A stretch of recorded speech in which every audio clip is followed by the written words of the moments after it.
নমস্কাৰ বন্ধু বান্ধৱীসকল, প্ৰজ্ঞা ষ্টাডি আছামৰ ফালৰ পৰা সকলোলৈ পিটিআৰ সম্ভাষণ জনাই আজি আপোনালোকলৈ আগবঢ়াবলৈ লৈছোঁ এছএছ ফাইনেল এক্সাম 2023 উপযোগীকৈ যুগুতোৱা এটি ৰচনাটি হৈছে কৰোনা মহামাৰী। আশা কৰোঁ ভিডিঅ'টো প্ৰথমৰ পৰা শেষলৈকে চাই মোৰ এই চেনেলটো ছাবস্ক্ৰাইব কৰি লাইক শ্বেয়াৰ আৰু কমেণ্ট কৰিব। কৰোনা মহামাৰী আৰম্ভণি। বৰ্তমান বিশ্বজুৰি চলি থকা কৰোনা ভাইৰাছৰ দ্বাৰা সংক্ৰমিত হোৱা কৰোনা ভাইৰাছ ৰোগ 2019 চনৰ ঘটনা।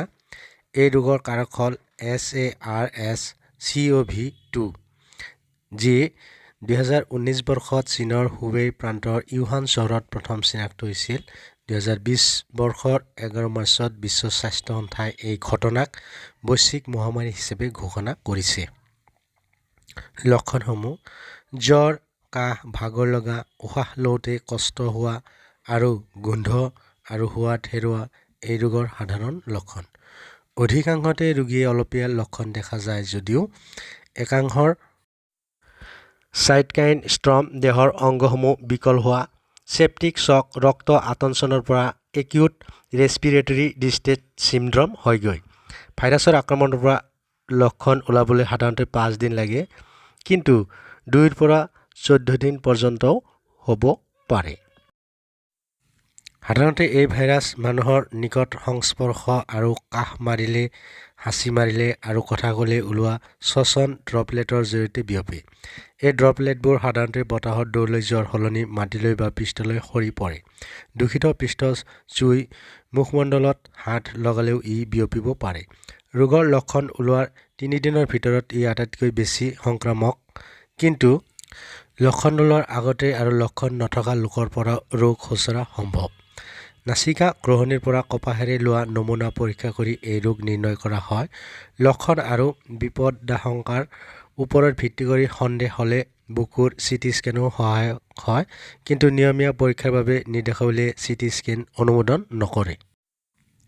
প্ৰতিকাৰৰ ব্যৱস্থা: ঘনাই হাত ধোৱা, আন লোকৰ পৰা আঁতৰি থকা, বিশেষকৈ লক্ষণ থকাসকলৰ পৰা কোৱাৰেণ্টাইন, বিশেষকৈ লক্ষণ থকাসকলে কাহ ঢাকি ৰখা, নোধোৱা হাত মুখমণ্ডলৰ পৰা আঁতৰাই ৰখা এই ৰোগ প্ৰতিৰোধৰ অনুমোদিত বিধি।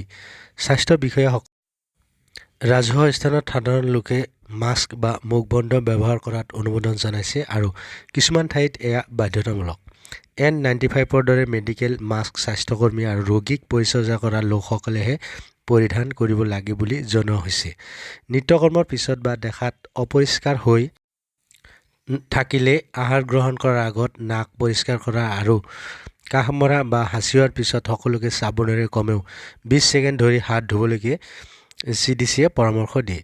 চাবোন আৰু পানী নাপালে অতি কমেও 60% এলকহলযুক্ত হেণ্ড ছেনিটাইজাৰ ব্যৱহাৰ কৰিবলৈকো তেওঁলোকে উপদেশ দিয়ে।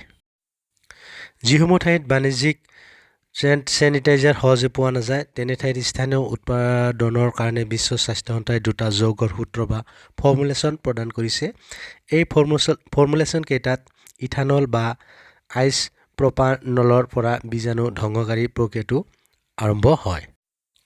হাইড্ৰজেন পেৰক্সাইড ইয়াত এলকহলৰ পৰা অণুজীৱিক কোষাণু বা বেক্টেৰিয়েল স্পৰ্শসমূহ আঁতৰত সহায় কৰে আৰু ই কোনো সক্ৰিয় হেণ্ড এণ্টিছেপ্টিছ প্ৰতিৰোধক নহয়।